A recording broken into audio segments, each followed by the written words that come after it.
Bienvenue à l'édition du soir du journal de Label Radio et Télévision. Voici nos titres. Vendredi 15 décembre 2017, l'actualité sur le continent africain fait faire à Label Radio et Télévision un focus sur le Nigeria. 25e sommet de la CEDEAO, la communauté des États de l'Afrique de l'Ouest, samedi 16 décembre 2017 à Abuja au Nigeria. À l'ordre du jour, la confirmation de l'adhésion du Maroc à l'organisation sous-régionale. Label Radio et Télévision vous fait part du classement des pays africains ayant attiré le plus d'investissements dans les startups. Le Nigeria en position de leader. Et en sport, les compétitions dites de l'extrême intéressent de plus en plus les 18-25 ans et c'est au Nigeria. Mesdames et messieurs, bonsoir et merci de nous faire l'amitié et l'honneur d'être en notre compagnie ce soir. Premier grand titre de ce journal, la CEDEAO, la Communauté économique des États de l'Afrique de l'Ouest, dont le 52e sommet s'ouvre demain à Abuja au Nigeria. Le Maroc, pays maghrébin, frappe à la porte de la communauté sous-régionale, mais celle-ci pourrait ne pas s'ouvrir cette fois. Pourquoi? Tentative de réponse d'Alex Blériot-Moma. L'un des faits marquants de ce 52e sommet de la CEDEAO devrait être la confirmation officielle de l'adhésion du royaume chérifien dont le principe a été décidé lors du sommet de Monrovia au Libéria le 4 juin 2017. Mais à quelques heures de cette échéance, quelques réticences sont signalées. Les raisons diffèrent quelque peu, mais toutes ramènent à ce qui semble de plus en plus évident, le report de l'acceptation du pays de Mohamed VI au sein de la communauté. Les experts avancent les modalités techniques, les diplomates évoquent une approche pragmatique et prudente pour éviter de déséquilibrer et de déconfigurer les regroupements régionaux comme étape vers l'intégration africaine insufflée par l'Union africaine et la Commission économique des Nations unies pour l'Afrique, CEA. Mais les vraies raisons se situeraient bien au-delà de ces considérations que les chefs d'État n'ignoraient certainement pas en actant le principe de l'accueil du Maroc au sein de l'organisation. Pour les analystes, l'adhésion du Maroc se heurterait à la résistance, voire la réticence du Grand Nigeria, qui verrait dans l'arrivée de cette puissance maghrébine une menace à son statut de première puissance économique de la sous-région. Depuis son retour au sein de la grande famille africaine en janvier 2017, le royaume chérifien déroule une diplomatie et une activité dynamique tous azimuts et particulièrement vers la partie subsaharienne du continent, ce qui en fait un acteur de premier plan dans la géopolitique du continent. Son engagement suivi d'actions concrètes dans le dossier de la crise migratoire en est la preuve. Mais si l'adhésion du Maroc doit être revue ou revisitée, la bonne question sera alors de savoir pourquoi la décision a précédé la réflexion. Direction la République centrafricaine, la reprise partielle de la livraison d'armes au pays a été décidée. Le Conseil de sécurité des Nations Unies a satisfait à une demande du chef de l'État centrafricain en autorisant la Russie à livrer des armes aux forces centrafricaines, les FACA, pour combattre les groupes armés qui ont plongé le pays dans le chaos général depuis 4 ans. Alex Blériot-Moma. Lundi prochain, un avion cargo transportant des armes de guerre et des munitions en provenance de Russie devrait atterrir à Bangui. Ce sera la première livraison d'une série de 3 planifiées pour décembre 2017, février et avril 2018.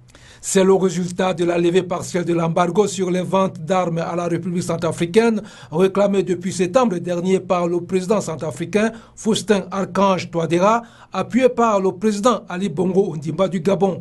Mais il a fallu l'intervention de la Russie cette semaine, se positionnant en même temps comme vendeuse pour faire plier le Conseil de sécurité de l'ONU. Pour autant, la demande russe n'est pas passée comme lettre à la poste. Avant de voter l'exemption, la France, les États-Unis et la Grande-Bretagne, membres permanents du Conseil de sécurité comme la Russie et la Chine, ont exigé des précisions sur l'encadrement de cette vente.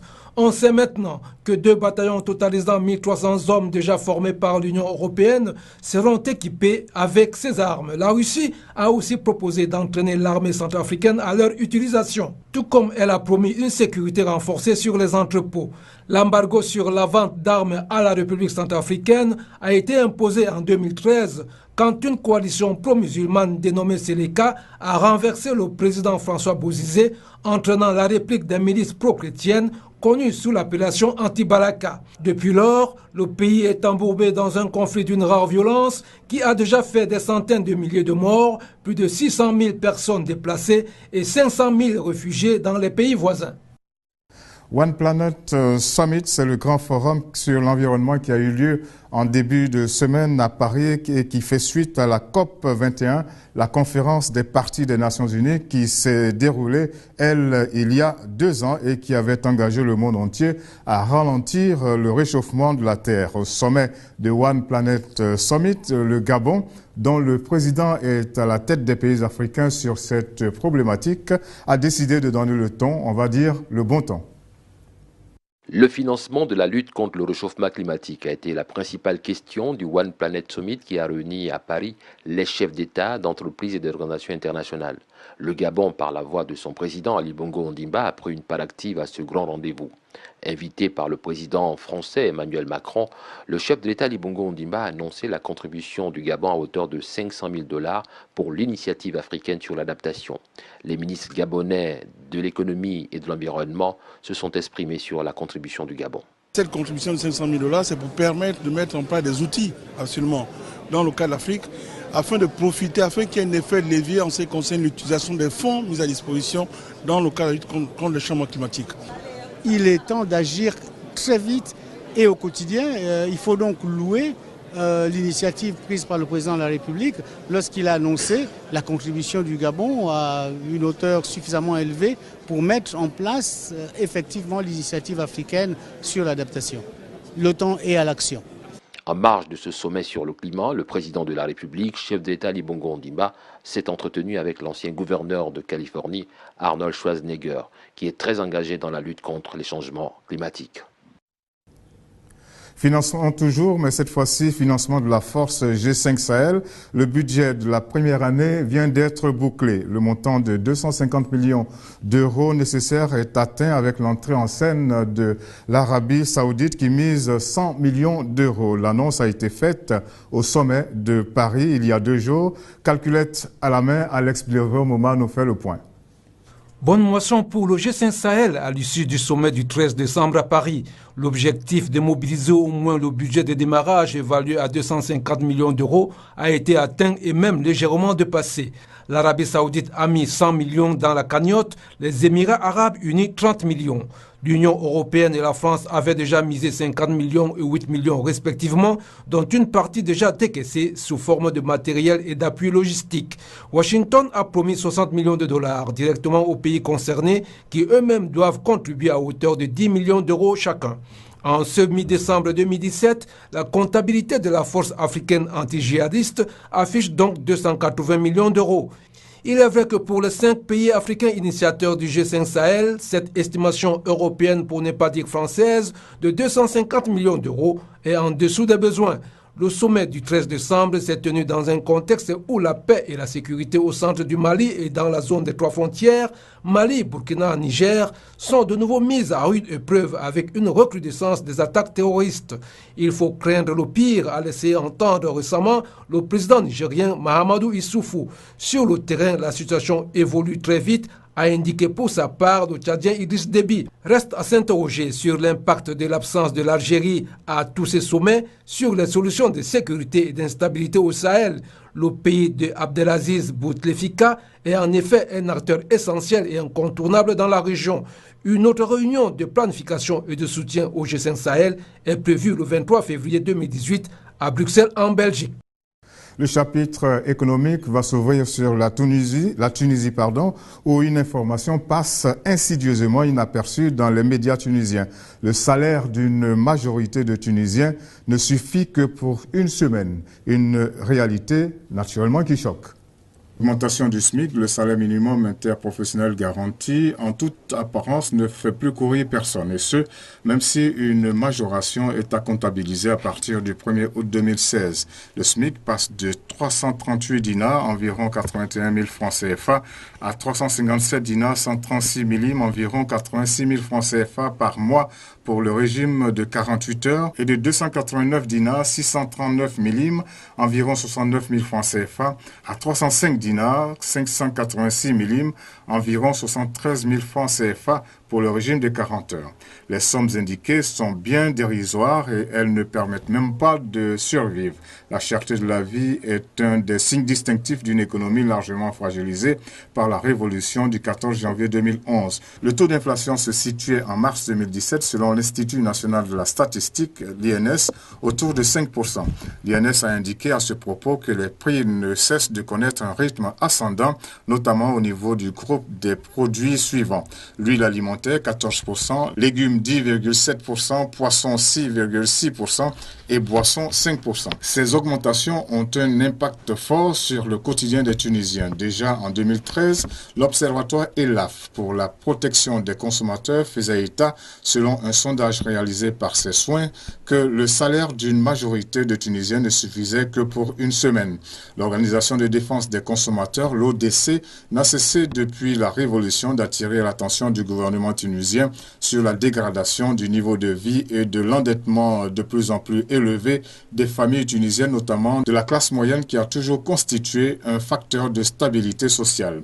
Cette classe moyenne ne représente plus que 67% de la population contre 80% il y a 10 ans. Deuxième grand titre de notre journal, le top 10 des investissements dans les startups en Afrique. Issus de la zone UEMOA, l'UEMOA c'est l'Union économique et monétaire ouest-africaine, la Côte d'Ivoire et le Sénégal figurent dans le top 10 des pays africains ayant attiré le plus de financement dans les startups. Mais ces deux pays se retrouvent loin derrière le Nigeria, leader en la matière. Les deux pays de la zone UEMOA, que sont la Côte d'Ivoire et le Sénégal, figurent dans le top 10 des pays africains ayant attiré le plus de financement pour les startups. En 2016, peut-on lire dans des données rendues disponibles par Partech Venture, une firme américaine spécialisée dans le financement du démarrage des sociétés technologiques. Dans ce classement, la Côte d'Ivoire avec 13 millions de dollars, soit 7 milliards de francs CFA, attirés pour ses startups, occupe la 5e place. Le Sénégal, quant à lui, occupe la 9e place avec 6,5 millions de dollars, soit 3 milliards 575 millions de francs CFA d'investissement attirés dans le secteur. Ensemble, ces deux pays ont donc mobilisé 19,5 millions de dollars, soit 10,5 milliards de francs CFA pour le soutien des startups. C'est un réel succès lorsqu'on sait que les taux pratiqués par les établissements bancaires d'Afrique francophone au sud du Sahara oscillent entre 10 et 22%.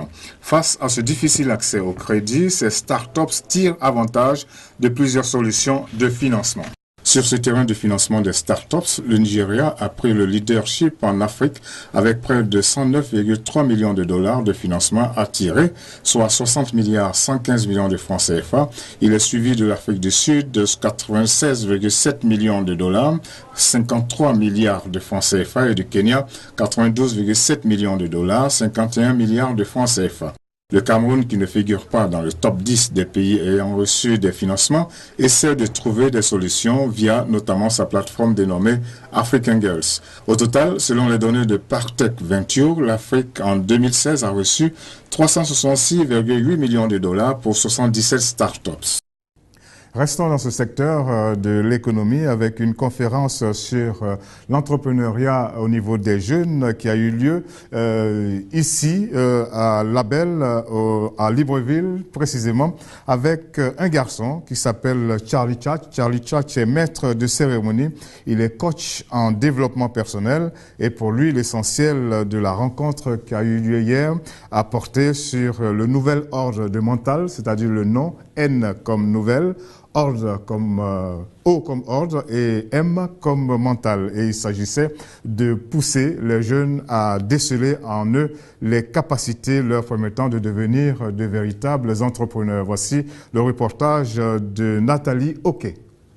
Cette conférence débat sur l'apport du nom d'un individu dans son devenir a connu un engouement tant la thématique abordée tout au long de l'exposé par le conférencier Charlie et sa start-up ont édifié l'assistance sur les mécanismes liés à l'autonomie financière et l'entrepreneuriat des jeunes en Afrique.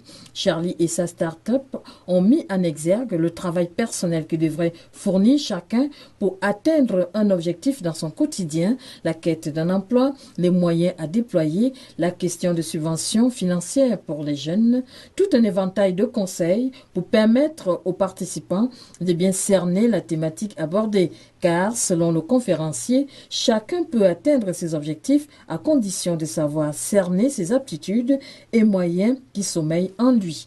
Au terme de cette rencontre, quelques participants en sortent enrichis et motivés. En fait, la première motivation, c'est la parole qu'il lance à la jeunesse africaine. Le courage, les booster à oser, entreprendre, à s'élancer. Donc c'est la première des choses auxquelles on peut se baser parce qu'aujourd'hui, la jeunesse africaine a le manque de confiance en elle. De façon générale, je m'inscris dans les initiatives des jeunes parce qu'en fait, il s'agit de nous. C'est nous qui devons travailler notre avenir, nous devons nous mettre ensemble. Donc, il suffit pour moi qu'un jeune organise quelque chose de pratique, de concret et que je me prête au jeu. Charlie et sa start-up, qui mène des activités depuis quelques 3 années, ont récompensé des jeunes créatifs ayant fait preuve d'esprit d'indépendance. Cette conférence a eu lieu, comme je le disais, ici au siège de Label Radio et Télévision, donc à Libreville, au Gabon. Lui, il s'appelle Eric Nkola, il est vendeur de poissons, il est originaire du Cameroun, mais il est basé à Dakar au Sénégal. Il vient d'être rencontré par notre correspondante dans ce pays, Oumou Kalsoumba. Il nous fait part des difficultés dans le cadre de son métier, le métier de vendeur de poissons. Je suis venu travailler au Sénégal pour une entreprise camerounaise. Le projet n'a pas tenu. Et voilà. J'ai donc décidé de ne pas rentrer, de rester et de me mettre avec des gens que je connaissais bien pour investir dans le poisson. Nous sommes dans l'exportation du poisson. Le problème le plus récurrent est, même chez nous-mêmes en Afrique, on ne peut plus avoir nos produits. Parce que c'est la campagne passée, on n'a pas travaillé. Vous voyez, vous passez 1 an, vous ne travaillez pas, ce n'est pas évident. On n'a pas travaillé, pourquoi? Parce que des licences sont accordées aux gens abusivement. Il y a des techniques de pêche, des pratiques de pêche abusives. La pêche à l'explosif, ça détruit la faune marine. Ça fait fuir le poisson et après c'est une répercussion économique sur tous ceux qui sont sur la filière du poisson. Parce que ce n'est pas parce que le poisson est pêché au Sénégal que sa rareté n'aura pas une signification au Gabon ou au Cameroun ou au Tchad. Et puis également le problème frontalier entre la Mauritanie et le Sénégal. Parfois le poisson sort de la Mauritanie ou parfois il vient du Sénégal. Et les petites querelles comme ça et tout ne doivent pas impacter sur l'activité économique et sociale voilà quoi, de près de 80 millions de personnes. Ouvrons à présent notre page société avec un sujet qui fâche en Tanzanie. La grâce présidentielle dont bénéficient 2 détenus coupables d'abus et de violences sexuelles suscite la réprobation de l'opinion nationale, nous dit Nathalie Oké. À Arusha, en Tanzanie, 2 détenus condamnés pour viol sur mineurs graciés par le président de la République. Une mesure souvent prise durant le mois de décembre sur le continent par les dirigeants. Seulement, cette mesure de Arusha a suscité de l'émoi auprès de la population du fait des délits commis par ces derniers. L'opinion reproche à cette décision d'être partiale au regard des faits assez lourds.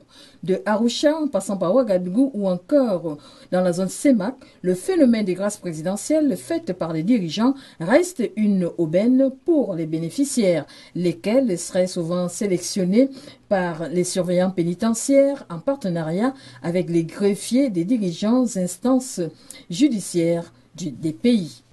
Occasion souvent retenue pour sensibiliser les bénéficiaires sur la nécessité d'une repentance individuelle avant la phase de réinsertion sociale. La mesure ne s'applique donc pas pour les prisonniers politiques. Mesure biométrique, le gouvernement ivoirien, à partir de 2019, va attribuer un numéro identique national et unique à tous les Ivoiriens et aux étrangers de passage dans le pays. Objectif, assurer une traçabilité qui permette d'optimiser les politiques fiscales, sécuritaires et sociales. Laetitia Ngalibika. En Côte d'Ivoire, le gouvernement a résolu d'attribuer à tout individu vivant ou de passage dans ce pays un numéro identifiant national unique à travers l'établissement du registre national des personnes physiques. Ce numéro, qui figurera sur tous les actes de la vie de chaque individu, permettra d'assurer la traçabilité de tous les habitants de ce pays de façon à optimiser la politique fiscale, sécuritaire et sociale. Cette mesure unique vise à établir une base de données qui permettra de centraliser l'ensemble des informations sur l'état civil et la biométrie des personnes physiques en Côte d'Ivoire. Il s'agit en d'autres termes d'un système intégré, fiable, global et sécurisé qui attribuera à chaque Ivoirien et étranger résidant ou de passage dans ce pays un numéro d'identifiant national unique. Cette opération d'envergure nationale qui se déroulera sur 2 ans aidera l'État ivoirien à renforcer la gestion administrative et sécuritaire de la Côte d'Ivoire. À terme, cette mesure permettra une délivrance simplifiée des titres d'identité. La mise en œuvre a déjà démarré et s'étendra sur une période de 24 mois. Les travaux des groupes thématiques du Comité technique national pour le registre national des personnes physiques, qui est une base de données centralisant l'ensemble des informations sur l'état civil des personnes, ont été lancés le 10 janvier dernier à Abidjan. Le RNPP bénéficie de l'accompagnement de plusieurs partenaires, dont la Banque africaine de développement, l'Union européenne et le Fonds des Nations unies pour l'enfance. Nous allons rester en compagnie de Laetitia Ngalibika pour parler de santé. 650 000 personnes décèdent à la suite de la grippe à travers le monde. C'est une révélation que Laetitia nous fait. Il n'en faut pas plus pour que l'OMS, l'Organisation mondiale de la santé, décide de faire de la lutte contre les maladies respiratoires une priorité. 650 000 décès par an sont associés à des maladies respiratoires dues à la grippe saisonnière selon les dernières données de l'Organisation mondiale de la santé et de ses partenaires, une augmentation par rapport aux estimations d'il y a 10 ans qui s'élevaient à 500 000 décès par an. Cette tendance s'explique en partie par l'existence de meilleures données. L'OMS exhorte les pays à travailler ensemble pour contrôler la grippe, en mettant en place des réponses adaptées comprenant notamment la vaccination. Question, qui sont les personnes les plus à risque face à la grippe? Eh bien les enfants de 0 à 5 ans, d'où l'importance pour les gouvernements africains, surtout d'adopter des programmes de vaccinations étendus qui permettraient d'atteindre le plus grand nombre.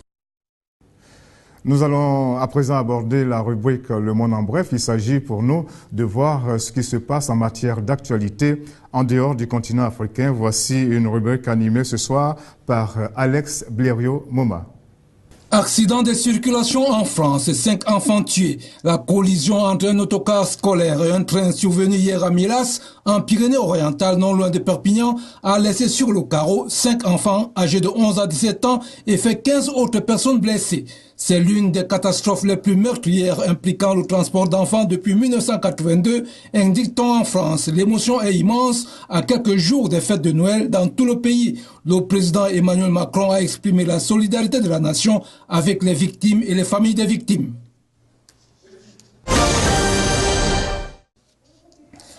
Manifestation pour Jérusalem, les jours se suivent et se ressemblent. Des milliers de Palestiniens manifestaient à nouveau vendredi contre la reconnaissance américaine de Jérusalem comme capitale d'Israël. Environ 3000 Palestiniens ont défilé à Hébron, poudrière du sud de la Cisjordanie occupée. D'autres confrontations ont été rapportées à Bethléem, également en Cisjordanie, ainsi que de heurts dans la vieille ville de Jérusalem après la prière hebdomadaire sur l'esplanade des mosquées, 3e lieu saint de l'islam dans la ville sainte. Journalistes en danger. 2 journalistes de l'agence Reuters en Birmanie ont été arrêtés pour détention d'importants documents de sécurité, a annoncé le gouvernement mercredi 13 décembre. Ils sont arrêtés au terme de la loi sur les secrets d'État et sont accusés d'avoir voulu envoyer d'importants documents de sécurité à propos des forces de sécurité dans l'État Rakhine à des agences étrangères hors du pays. Fin de la neutralité du net. La Commission fédérale des communications américaine, FCC, a abrogé jeudi le principe de la neutralité du net édicté en 2015 par l'administration Obama pour garantir un traitement égal des flux de données par les opérateurs. La proposition du président de la FCC, nommé récemment à ce poste par Donald Trump, a été adoptée par 3 voix républicaines contre 2 voix démocrates.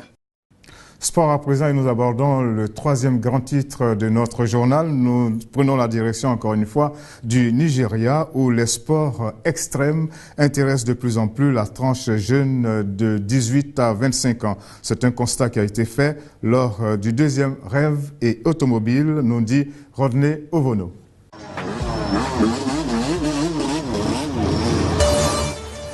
Les amateurs de moteurs et de gros cylindrés ont eu droit à la totale lors de cette 2e édition. Une course de Formule 3 qui a vu la participation d'une centaine de pilotes locaux et internationaux.